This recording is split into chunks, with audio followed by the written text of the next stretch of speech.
OK. Alors, c'était une blague, là. Je vous tiendrai pas toute la journée.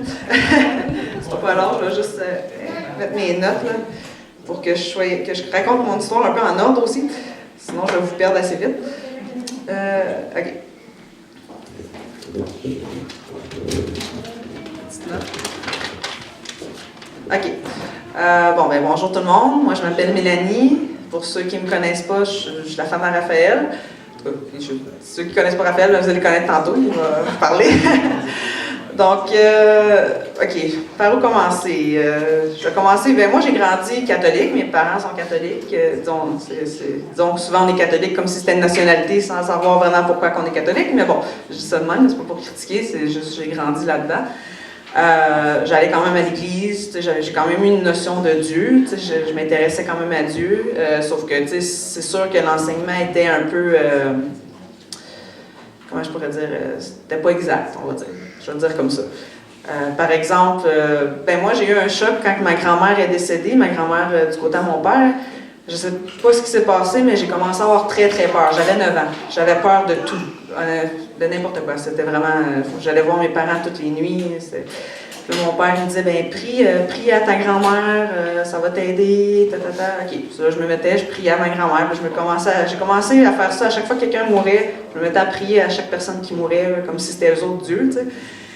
Mais c'est sûr que j'étais une petite fille, on voit ce que nos parents nous disent, justement, comme le pasteur dit, on croit ce que nos parents nous disent, c'est pas toujours faux, mais c'est ça. Puis, en grandissant, j'ai quand même eu toujours une curiosité, comme d'en savoir plus sur Dieu, qu'est-ce qu'il voulait vraiment.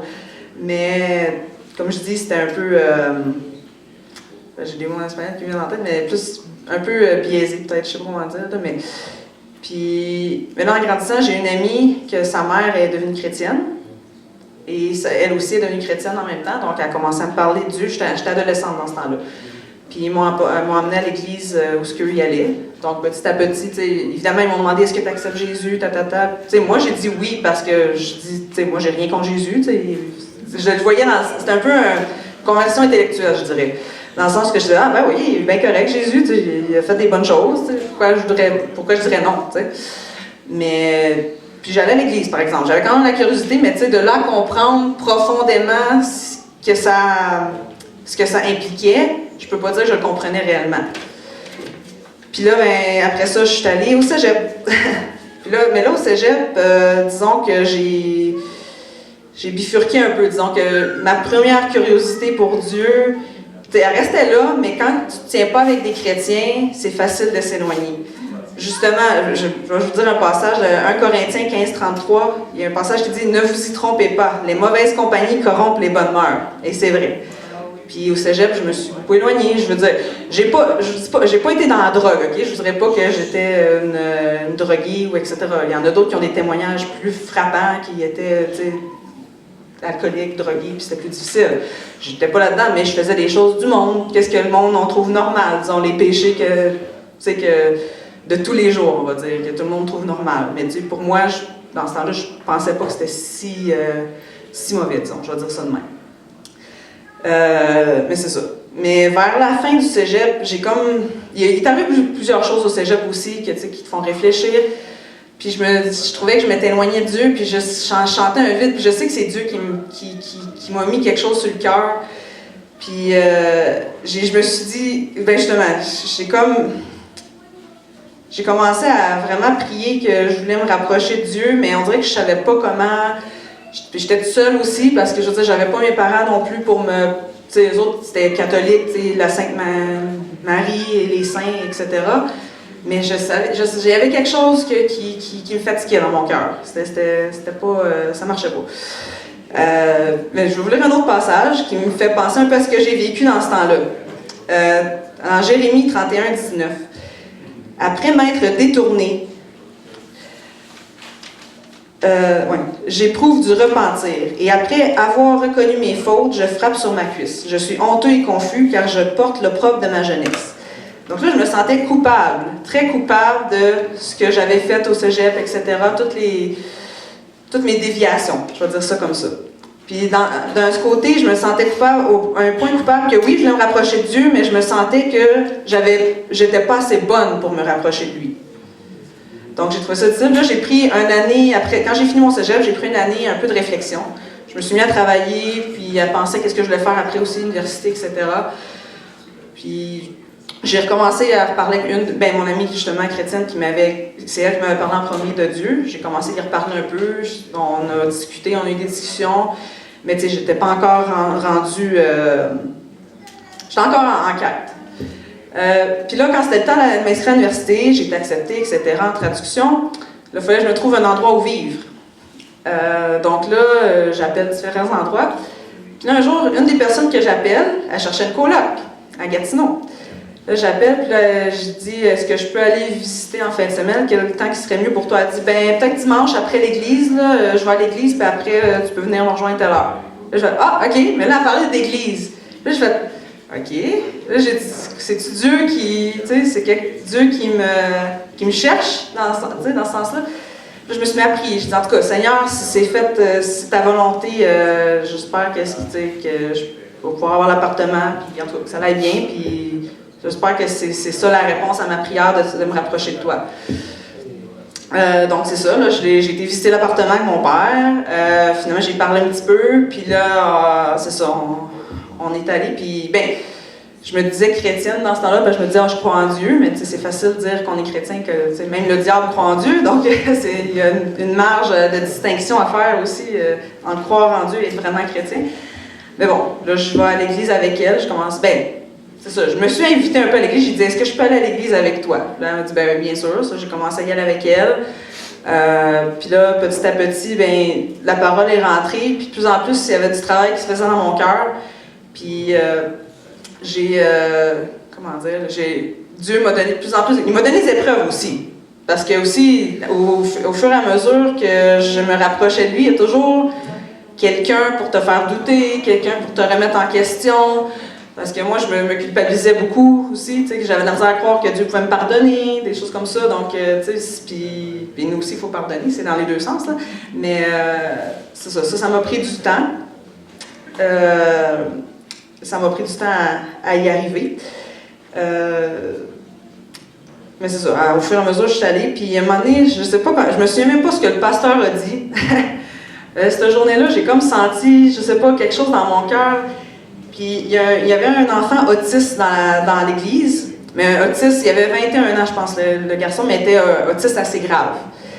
Puis là, tout d'un coup, comme, tu sais, souvent, il avait l'air de ne pas écouter ce que le pasteur disait. Puis là, tout d'un coup, il dit, « Ah, wow, Jésus a vraiment fait ça! » Là, j'étais comme, ça m'a comme pris que j'ai fait comme, wow, quelqu'un comme, tu sais, je veux dire, pas pour le juger, mais tu sais, comme, il est capable de comprendre la parole de Dieu, puis tu sais, oui, un problème, mais tu sais, que son émerveillement aussi, ça m'a frappé, je sais pas, ça a vraiment fait un choc en moi. J'ai fait comme, wow, c'est vrai, il a raison, c'est vraiment hot ce que Jésus a fait. Puis tu sais, comme souvent on le prend à la légère, mais c'est énorme ce que Jésus a fait, là. Qui d'entre nous donnerait sa vie pour du monde méchant? Je veux pas être plate, là, mais on est méchant souvent, je veux dire, on est pécheurs, tu sais, tout le monde. Tu sais, qui d'entre nous ferait ça? Personne, là. Tu sais, déjà pour quelqu'un qu'on aime peut-être, mais que du monde qui nous aime pas, encore, je pense pas, tu sais. Donc, mais c'est ça, puis moi, ce qui me frappe, c'est ça, pas longtemps après, j'ai décidé de me faire baptiser. Mais là, j'ai skippé une partie aussi. Je vais retourner un peu en arrière. C'est pour ça que je prenais des notes, je regarde même pas, mais bon, il y a tellement de choses qui se passent dans une vie, hein. Mais je vais revenir aussi aux épreuves, parce que dans mon chemin, à l'université, c'est ça, je me rapprochais de Dieu, puis j'ai fait un stage en traduction, puis mon réviseur était super gentil, sauf que lui, il n'était pas chrétien du tout. Mais il avait lu la Bible, par exemple. C'est pas parce qu'il l'avait pas lu. Mais lui, il me lançait, il savait que j'étais chrétienne, tu sais, je m'affirmais dans ma foi de plus en plus, tu sais. Mais il savait que j'étais chrétienne, mais je me suis rendu compte que je devais étudier de plus en plus la Bible aussi, parce que il me lançait des flèches, des fois, il disait « Ouais, pourquoi telle affaire? » Puis il savait des passages assez, que pas tout le monde qui connaît ces passages-là de la Bible, là. Comme, tu sais, l'arche, là, quand il portait l'arche, puis qu'il y a quelqu'un qui l'a touché, puis qui est mort, là, il me lançait des pins de même, puis j'étais comme, t'as une minute, là, je sais pas, là, tu sais. Mais là, en réfléchissant, en priant, tu sais, Dieu il me donnait pas toujours la réponse sur le coup, mais en réfléchissant puis en priant, il venait me donner la réponse, puis Puis là, j'étais comme, ah ben oui, c'est logique, tu sais. Puis je me suis rendu compte qu'il y a bien des choses que, tu sais, des fois que je comprenais pas, mais qu'en priant, la prière, c'est super important. C'est le centre de tout, là, je vous dirais. Il me donnait des réponses. Tranquillement, pas vite. Puis, tu sais, il allait à mon rythme aussi. Je pense qu'il savait qu'est-ce que j'étais capable de prendre au fur et à mesure. Donc, ça, j'ai... Puis, ça, je dirais que Dieu m'a jamais lâché, justement, parce que, ben bon, je vais raconter ma rencontre avec mon mari. Donc, ça, justement, c'était avec cette colocataire-là que je l'ai rencontrée. Elle s'appelait Karine. C'est ma colocataire à l'université qui était chrétienne, c'est elle qui m'a amenée à l'église, tout ça. En fait, moi, j'étais supposée aller au Mexique puis à Cuba avec une autre amie pour faire une immersion en espagnol. Mais là, ça a donné que c'était en 2008 qu'il y a eu la crise. Son mari a perdu son emploi, donc elle a décidé de dire non, je pense que je ne vais pas y aller finalement. Les finances, c'est pas très hot. Là. Donc, j'ai dit, ah ouais, mais moi, j'étais comme, ouais, mais moi, je veux faire mon immersion. J'ai étudié en traduction français, anglais, espagnol, puis mon espagnol était pas très bon à cette époque-là. Donc, je voulais faire une immersion. Puis là, ma coloc, elle était allée à une conférence d'avocats chrétiens à Washington, où elle a rencontré mon mari. C'est ça. Puis ils se sont rencontrés là, puis les autres, ils ont jasé, puis elle m'avait montré des photos, puis ça, elle m'en avait parlé un peu. Puis elle aime beaucoup voyager, elle aime beaucoup l'Amérique latine. Donc, elle s'était dit, ah, je vais aller au Nicaragua, c'est un des pays que j'ai jamais visité, ce pays-là. Donc, de ça, j'ai dit, ben, est-ce que je pourrais t'accompagner? Donc, elle a dit, bah ouais, viens-t'en, tu sais. Puis, vu qu'elle connaissait Raphaël là-bas, ben, c'était une occasion d'y aller. C'est toujours plus rassurant de connaître quelqu'un d'un pays étranger. Donc, bon, on y va, on part. Puis elle a décidé de bifurquer, d'arrêter de faire un arrêt au Guatemala, puis après, elle allait venir me rejoindre au Nicaragua. So, j'ai été 3 jours au Nicaragua seule, mais on n'a pas resté chez Raphaël comme tel. On s'était jumelé avec une école de langue qui nous jumelait avec une famille de classe moyenne. Puis, donc, le matin, j'allais mes cours d'espagnol, puis l'après-midi, on pouvait visiter, etc. Puis, elle m'avait quand même donné le contact de Raphaël, parce qu'elle dit, tu sais, si jamais tu vas aller à l'église, etc., elle l'a rendu là-bas, ben, puis que je suis pas encore arrivée, tu peux l'appeler, puis ça, mais mon espagnol, dans ce temps-là, je rushais. Mais bon. Puis, là, c'est ça. Je suis rendue au Nicaragua, c'est tout nouveau pour moi, c'était comme tellement un choc culturel au début, là. Mais, c'est ça, là, au début, je suis dans ma famille, c'est correct, je m'habitue. J'ai pas dormi pendant 3 jours parce que j'avais peur de manger des coquerelles, mais bon. Ça, c'est une anecdote. Mais là, je finis par appeler Raphaël. J'avais de la misère à le comprendre, puis il avait de la misère à le comprendre, mais je baragouinais l'espagnol dans ce temps-là. Mais on a fini par se comprendre qu'il a dit qu'il allait venir me chercher le lendemain pour aller à l'église à Dario, qui est l'église de son grand-père. Puis j'allais y aller avec sa mère et son frère. Mais là, quand je l'ai rencontré, c'est lui qui est venu me chercher en personne, mais j'avais juste vu une photo de lui. Puis mais sa photo était différente. Quand je l'ai vu en personne, je ne l'ai même pas reconnu. Je pensais que, là, vu que je ne comprenais pas beaucoup l'espagnol, j'avais compris que c'était son frère qui allait venir me chercher. Nous.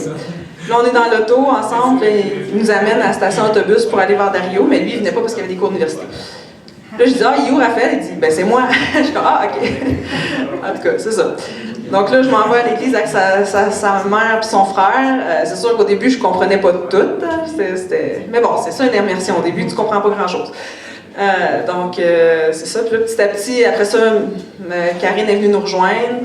Là, on a commencé à sortir une couple de fois avec eux autres, aller chez eux, souper chez sa mère, puis parler petit à petit. Puis, la première semaine, c'est sûr, je parlais juste si, non. Je disais pas grand-chose. Je parlais pas beaucoup. Non, mais Raphaël, c'est surprenant, c'était le seul que je comprenais. Parce qu'il prenait le temps de me parler un peu plus lentement. Non, c'est de l'amour, c'est ça. Ouais, c'est ça. Bon, après 2 semaines, on commençait à se parler plus, là, mais puis quand j'ai fini par comprendre plus, on finissait par se comprendre. Mais ce qui était un peu drôle, c'est que, tu sais, moi, dans ma tête, je pensais que je n'étais pas assez bonne pour avoir un mari chrétien, disons. Que je n'étais pas assez chrétienne pour avoir un mari chrétien.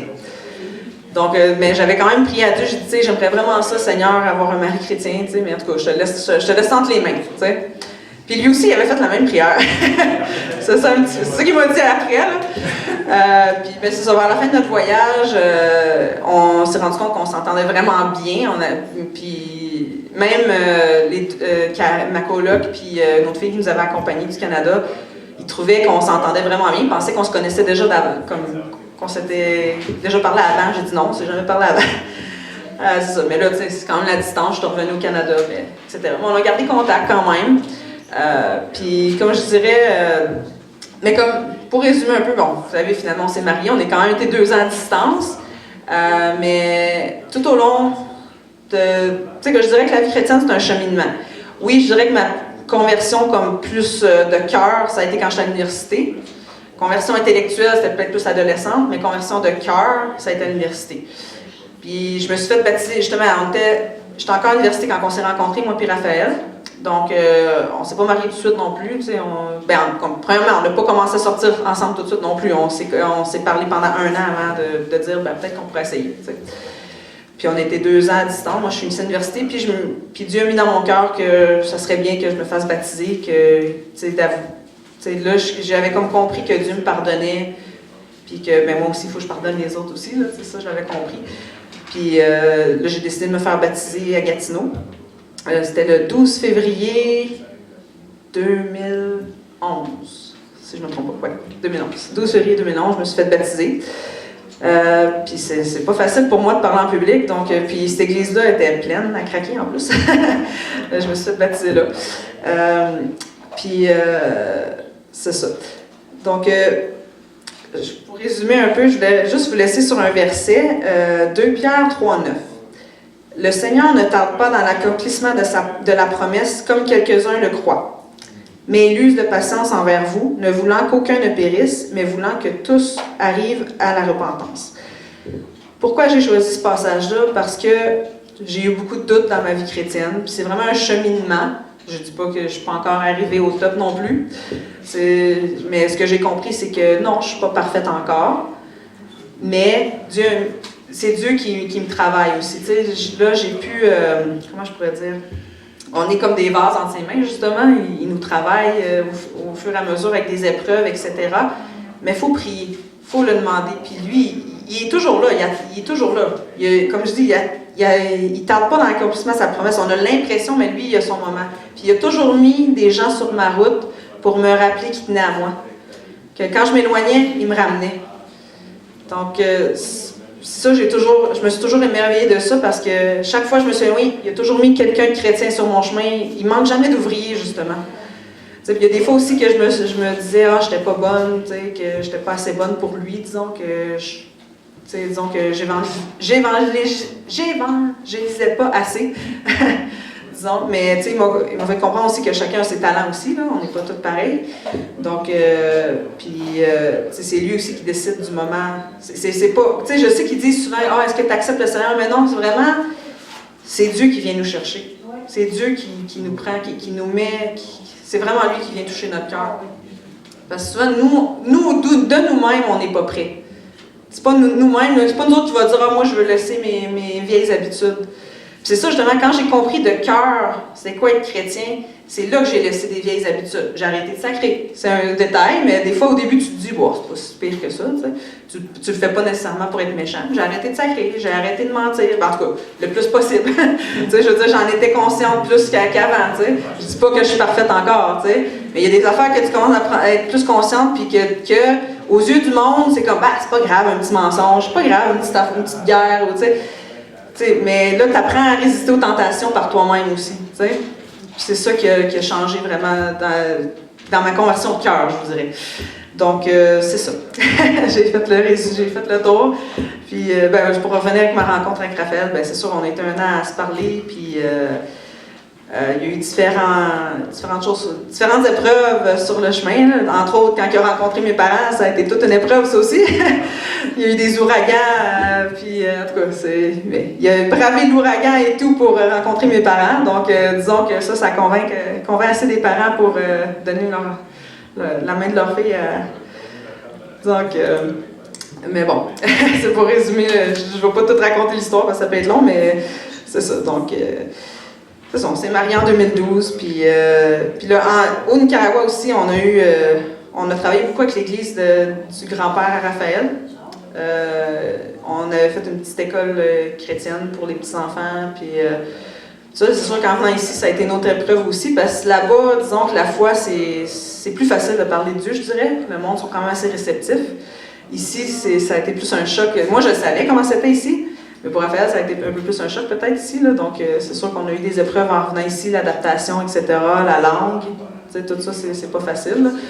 Mais Dieu a toujours été avec nous parce que même en s'en venant ici, quand on est retourné à Thémis, on avait des amis chrétiens, on est venu ici, on a rencontré d'autres chrétiens. Donc ça, je dis, Dieu il a toujours mis des gens sur notre route, toujours pour nous rappeler qu'on n'est pas seul.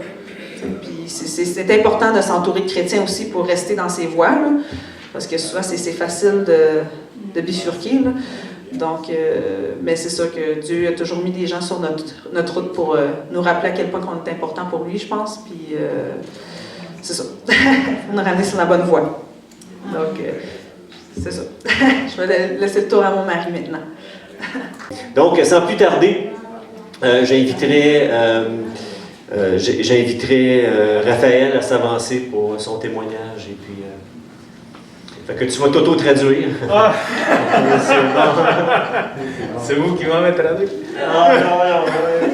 C'est bon, si. Ah, si. Bon, et mon nom c'est Raphaël Quinto, pour ceux qui ne me connaissent pas. Et ça fait quoi, comme 2 ans et demi qu'on reste à Level sur Quévillon. Et ça fait comme... Je pense comme un an et demi qu'on vient à l'église ici. Oui. Comme un an et demi. Ah, bon, on commence par où? Bon, je viens du Nicaragua, à l'Amérique centrale. C'est beaucoup plus chaud qu'ici. Oui. Bon, je viens d'une famille chrétienne. Et mon grand-père côté maternel était pasteur aussi. Et lui avait une église à Ciudad Darío, c'est dans une région du Nicaragua aussi. C'est une petite ville aussi. Et bon, je dirais que j'ai grandi tout depuis ma naissance dans un milieu chrétien.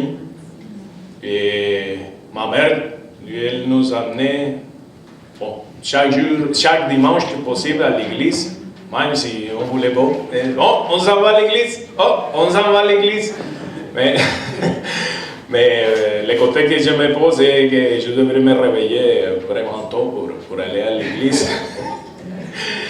Mais bon, c'est ça, mais nous sommes, comme je vous dis, on a grandi dans le milieu chrétien. Avec mon grand-père aussi, qui était toujours en arrière de nous, qu'il nous parlait. Chaque fois qu'il arrivait aussi à la maison, il parlait beaucoup. Et toujours des conseils pour ça, toujours la Bible, toujours une chose et l'autre. Mais je veux dire que lui vraiment était comme pour nous enseigner vraiment ce qui est écrit pour essayer de rester sur le bon chemin. Parce que même si nous sommes des chrétiens, ça c'est pas comme une assurance que nos enfants aussi ils vont devenir chrétiens et qu'ils vont rester toujours sur le bon chemin, parce que bon, chacun fait son chemin, hein, comme on dit. Bon, j'ai étudié aussi dans une école chrétienne, primaire et la secondaire aussi. Mais comme en grandissant, non, c'est pas vraiment que moi j'étais sur le mauvais chemin, mais c'est juste que toujours on part à l'université, mais il y a des personnes qui sont pas chrétiennes, mais tu vois parfois que tu valorises, tu dis, c'est comme une valoration, non? Tu dis, mais est-ce que c'est vrai ça que je crois? Et est-ce que peut-être je ne profite pas de la vie pour quelque chose que c'est pas vrai? Et on se pose beaucoup de questions. Mais je dirais aussi que j'étais un peu comme Mélanie à l'époque de l'adolescence, parce que il y avait comme vraiment une connaissance et une croyance oui, intellectuel, parce que c'est ce qu'on avait reçu comme éducation d'enfance. Mais vraiment, de corps, oui, c'est vrai, c'est pas vrai, mais une croyance vraiment, vraiment solide que tu peux être comme 200% sûr de soi, de ce que tu crois. Et j'avais parfois des doutes. Mais bon, en plus, mais comme je dis, bon, le travail, que là-bas, c'est beaucoup plus ouvert parler de Dieu, mais beaucoup de personnes ils te disent, ah oui, je crois en Dieu, mais c'est complètement une autre chose à la vie, à la réalité, c'est ce que tu vois, non? Mais bon, pour moi, ça a été vraiment une nuit qui a fait comme vraiment une différence, a fait vraiment le début chemin, je dirais.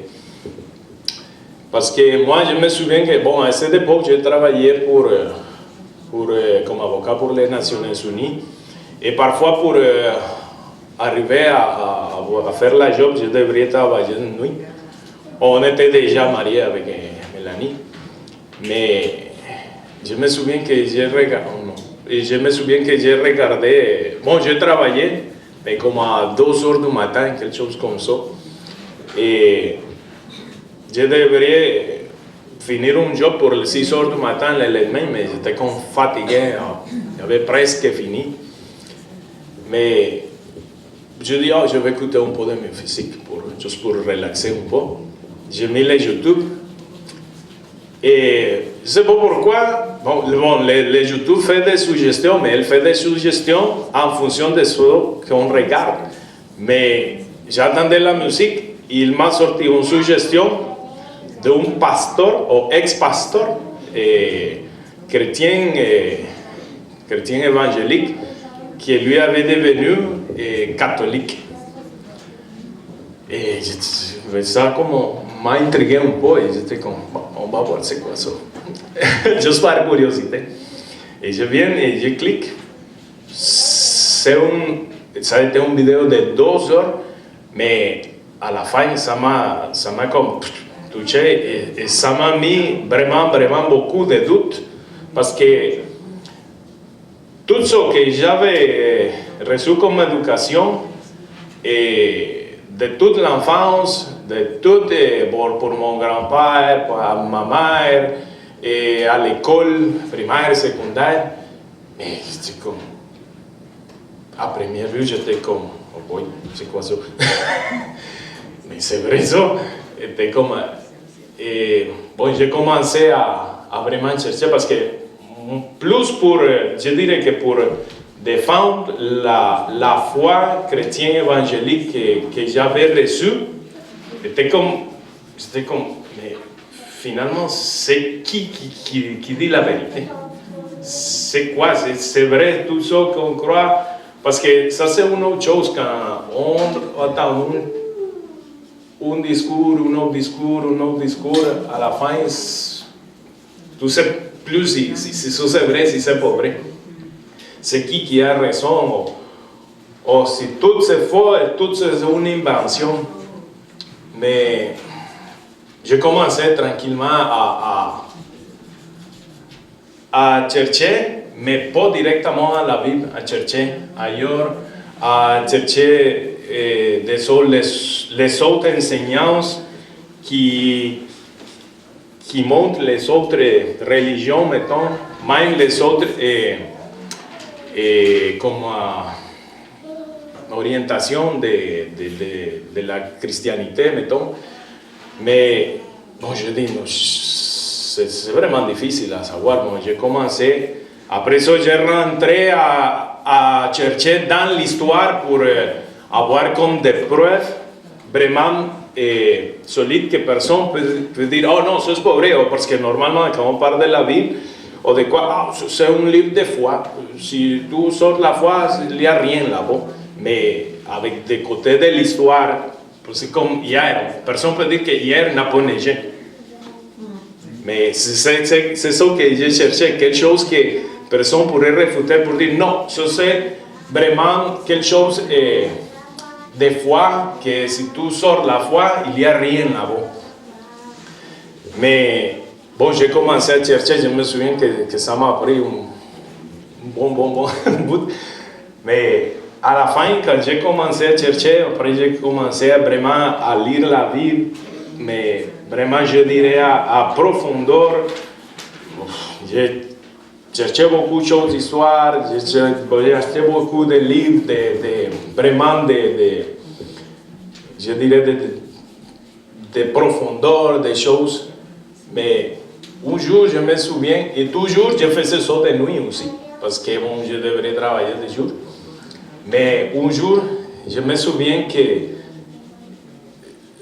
je peux vraiment vivre ce qui est écrit dans la Bible, pour plusieurs qui, bon, il dit aussi, que c'est écrit, que avant d'être comme vraiment chrétien de corps, je dirais, on a comme les yeux ouverts.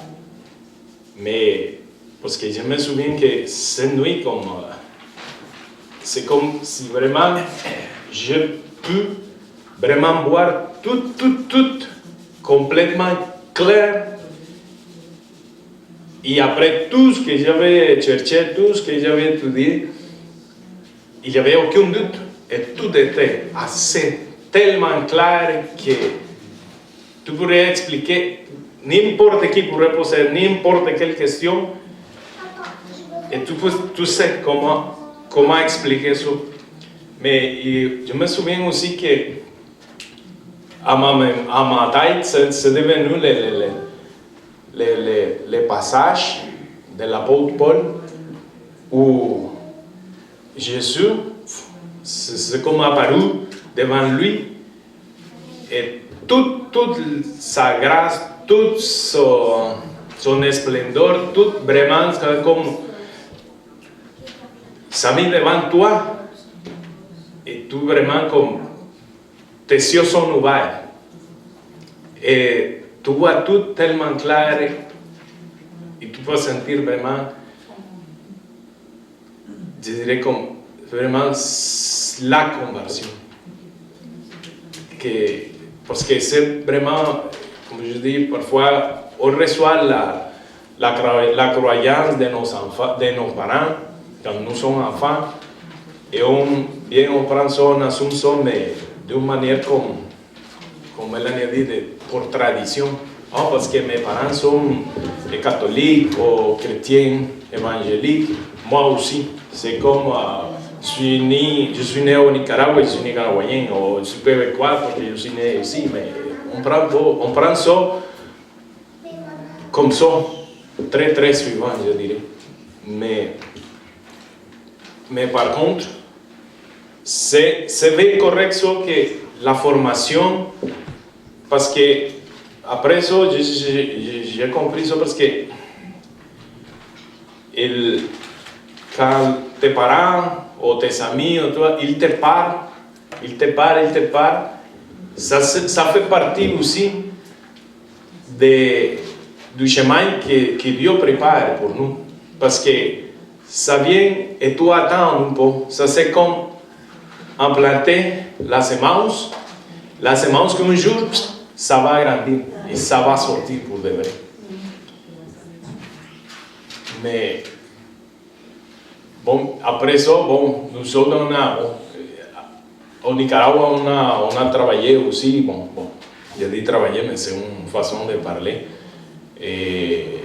à Darío, avec l'église que mon grand-père avait là-bas. Et bon, malheureusement, après que ma grand-mère et mes grands-pères ont parti avec le Seigneur, on a eu beaucoup de problèmes parce que le côté familial qui te frappe, l'absence de ta famille et tout ça. Mais bon, on a continué et après ça, bon, mon frère a dû partir à l'Espagne et ma mère aussi. Nous sommes ici aussi ici au Québec. Et le côté, comme Mélanie dit, qui ici c'est vraiment c'est difficile de parler de Dieu. Et c'est pas juste que c'est difficile, sinon que c'est comme un refus vraiment clair et direct. C'est quelque chose vraiment. Je dirais qu'ici on a besoin de beaucoup plus de missionnaires qu'à l'Amérique latine. Oh oui. Mais bon, toujours Dieu nous envoie où lui trouve que nous devons aller. Parce qu'il y a une bonne raison, il y a un pourquoi que nous autres, c'est très évident qu'on ne le voit pas, mais c'est sûr qu'il y a une bonne raison pour ça. Mais bon, après, nous autres, on passait par ici, par les villes, on regardait l'église. Ah, l'église. Je me souviens qu'un jour j'ai cherché une église, c'était l'église bonne nouvelle. Mais oui, mais parce que, aussi avec un jour, j'étais tout seul encore à l'épicerie à Quevillon. Et j'avais rencontré Albert et Nancy dans un souper interculturel là-bas. Mais un jour, j'ai croisé Nancy à l'épicerie. Je commençais à parler un peu de l'église ou quelque chose comme ça. Je me souviens, il me dit, ah, tu es chrétien? Oui. Moi aussi. Ah oui. Bien, on va souper chez nous. Mais j'étais étudiant à l'époque, mais oui, bien sûr, j'avais rien à manger, j'étais à l'épicerie pour acheter de quoi. Mais oui, comme ça, on a commencé aussi à parler. Après, elle m'a parlé aussi de l'église Mon Nouvelle ici. Mais bon, c'est comme ça qu'on est arrivé ici. Bon, jusqu'à Quevillon, parce qu'avant, on était à Témiscamingue, la ville, parce que Mélanie vient de Témiscamingue. Bon, j'ai toujours resté en région. Nous autres, on est atterri, mettons, un mardi soir à Toronto et le mercredi matin, on est parti à Témis. Après ça, on a resté là-bas 3 ans et demi. Et après, on a déménagé à Quevillon. Ça fait déjà 2 ans et demi que nous sommes, on est à Quevillon. Mais on sera ici jusqu'à ce que le Seigneur le permet. Mais c'est difficile parce que nous sommes tout seuls, mais plus pour moi, je dirais, parce que bon, Mélanie et sa famille est québécoise, ils sont ici, mais moi, je n'ai pas de famille, pas tout ici. Mais ce sont les seuls aspects qui sont difficiles pour moi personnellement, parce que, bon, on est loin, bon, je suis loin de tout ce qu'on connaît comme d'habitude, tous les souvenirs, tous nos racines, tout, mais bon, Dieu m'a amené ici, lui sait pourquoi, non? Il y a sûrement une bonne raison. Et moi, je suis content d'avoir trouvé une église ici, mais je ne sais pas pourquoi toujours aussi, les églises sont loin de nous. Parce qu'avant, on était au Nicaragua, on restait à Managua. On devrait voyager 1 heure pour aller à Darío, qui était à 1 heure de distance. Après, on a déménagé à Témiscamingue. On devrait voyager à Norvège, 1 heure de voyage, de route, pour aller à l'église. Maintenant, on déménage à Quevillon, on fait une route pour venir à Sénétal, à l'église. Mais bon, je sais pas, mais il y a une bonne raison pour ça aussi. Oui, c'est l'avantage, c'est vers le sud. Mais, oui, mais oui, mais bon, je dirais que c'est comme, merci Dieu aussi qu'on n'a pas vu des expériences comme des autres personnes qu'ils sont vraiment mis dans la drogue, dans l'alcool, dans des situations qui sont vraiment frappantes, parce que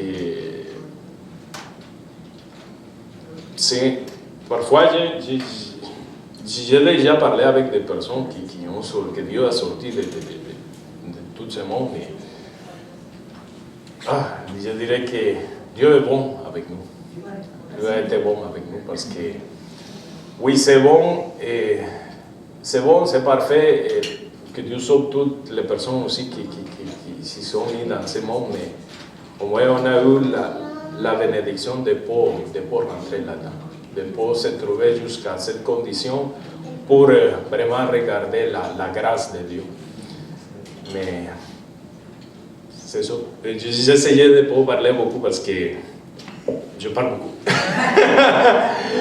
Oui. Mais parce que, bon, avant je me souviens quand j'arrivais ici aussi que c'était difficile parce que moi j'essayais de parler et quand la personne ne te comprend pas, quand tu ne comprends pas les mots, et tu essaies de dire de quoi, mais au moins aujourd'hui je suis capable de parler, de partager un peu aussi de nos croyances, de pourquoi ça. Mais c'est vraiment, je dirais ça, incroyable d'une certaine manière comment parfois on peut voir, parce que ça c'est en parlant de tout ça, bon, ça fait des expériences que j'ai eues, c'est pas mon propre témoignage, mais je me souviens toujours d'un jour que j'essayais de parce qu'à Témis, c'est beaucoup d'anglais là-bas, parce qu'on reste à côté de l'Ontario. Mais j'ai expliqué quelque chose à quelqu'un, mais je pourrais dire que comme je veux aussi ce qu'écrit la parole de la semence, parce que parfois tu vois comme une petite lumière aux yeux des personnes, et après tu vois que ça s'éteint. C'est des choses qui sont vraiment incroyables que on regarde, et c'est triste aussi parce que on voit vraiment comment l'ennemi agit, comment il vient, il coupe les yeux du monde, mais notre force est Dieu. C'est notre seule espérance, mais parce que aussi avec la famille, mais je ne parle pas juste de la famille proche, je parle de nos cousines, de nos tantes, nos oncles, tout. C'est vraiment parce qu'on essaye de parler, de dire, d'expliquer, mais oui, je sais, oui, je crois en Dieu, mais tu vois que c'est pas vrai. Mais ça parfois aussi, à nous autres, c'est comme décourageant parce que mais nous sommes, je suis vraiment une petite quantité, nous ne sommes pas beaucoup. Mais aussi, ça c'est une autre affaire que quand nous autres, vraiment, on lit et on comprend la Bible, on arrive à vraiment comprendre que le monde vraiment n'aime pas à Dieu et tout ce que Dieu représente. Et ça te donne un certain, mettons, confort parce que aussi est écrit que tout ce monde, c'est comme le terrain du diable. Pour le dire vraiment clair. Mais quand on réalise vraiment la grâce de Dieu, comment Dieu s'est révélé à notre cœur, on réalise vraiment c'est quoi que Dieu a fait pour nous d'une manière personnelle. Parce qu'il est écrit que lui nous connaît depuis le ventre de notre mère. Et bon, la seule chose qu'on pourrait dire, c'est merci à Dieu. Merci de nous avoir sauvés.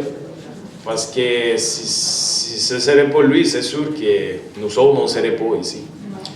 il y a parfois des différents, il y a un chemin pour chacun, mais à la fin, c'est lui qui fait tout.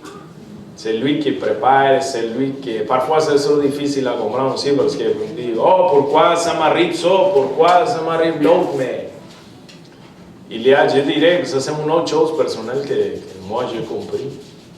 C'est que parfois Dieu, il permet des affaires parce qu'il nous arrive des affaires parce que sinon, on ne les comprend pas. On ne comprend pas pourquoi. Et on ne valorise pas vraiment la grâce de Dieu et ce que Dieu fait. Et c'est une autre chose que je disais avec les autres. Mais normalement, on attend que, comme si, ok, je suis chrétien, et tout, ça va bien aller. Et non, ça c'est pas vrai. Et Dieu nous a promis des preuves, des mauvais temps, et ça écrit à la Bible aussi. Parce que le monde n'aime pas tout ce qui est lié à Dieu, tout ce qui est lié à la chrétienté. Mais il faut être fort, mais il faut rester, il faut s'encourager aussi entre nous, les chrétiens, parce que c'est sûr que les mauvais temps vont arriver. Et ça, c'est au moins, moi je dirais, c'est beau, c'est comme, ça fait partie de mon expérience personnelle, mais quand tu arrives,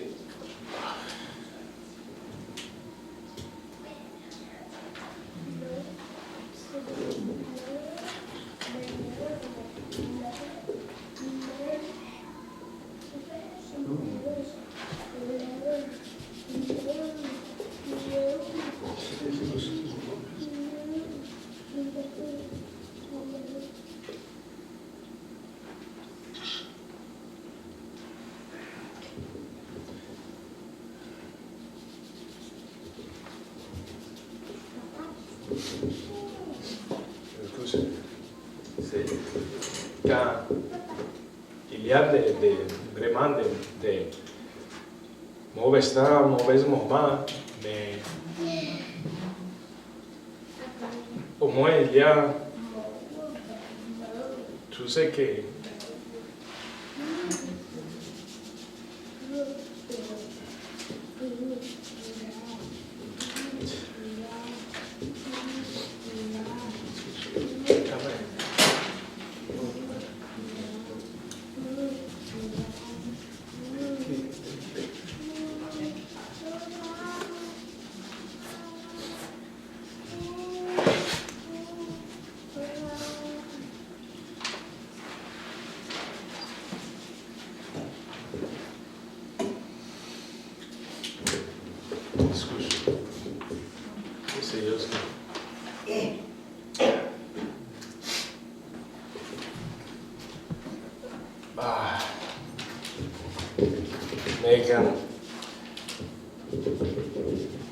au moins il y a une famille que tout ce qui est là. Et ça c'est vraiment réconfortant parce que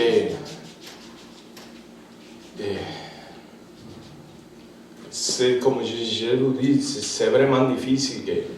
C'est une bataille toujours, chaque jour c'est une bataille. Et tu essayes de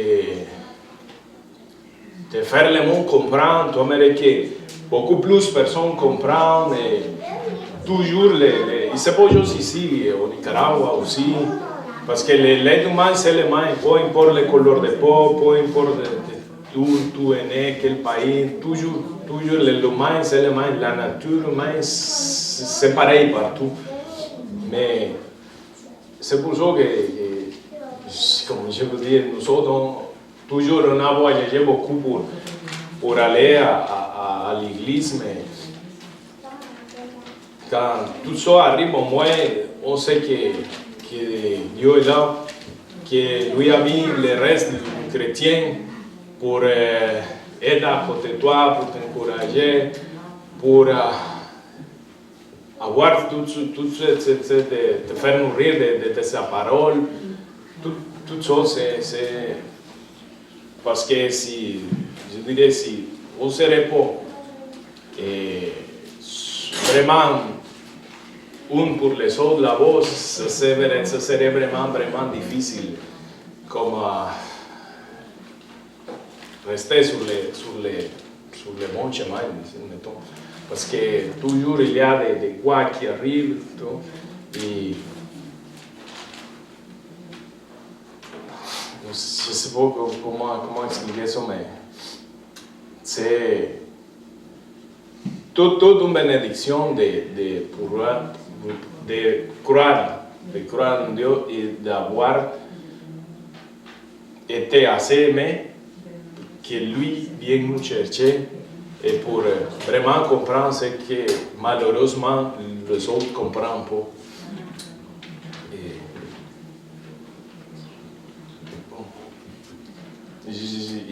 Bon, j'espère que beaucoup plus de personnes ils vont croire en Dieu, ils vont faire une conversion parce que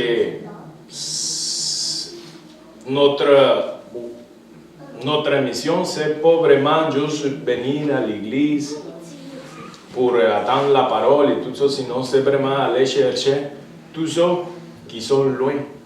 Parce que, comme je vous dis, à mon expérience, oui, on parle, même si la personne ne répond pas à l'appel ensuite, mais c'est toujours ça. Implanter, parler, expliquer, parce que Dieu a un plan pour sa église et lui sait à quel moment c'est que lui va agir, mais je prends encore une fois comme l'exemple comme l'apôtre Paul, que lui avant d'avoir été converti à la foi, à l'apôtre, je ne me souviens pas le nom en espagnol, Esteban en français, Étienne lui avait expliqué la parole avant de mourir.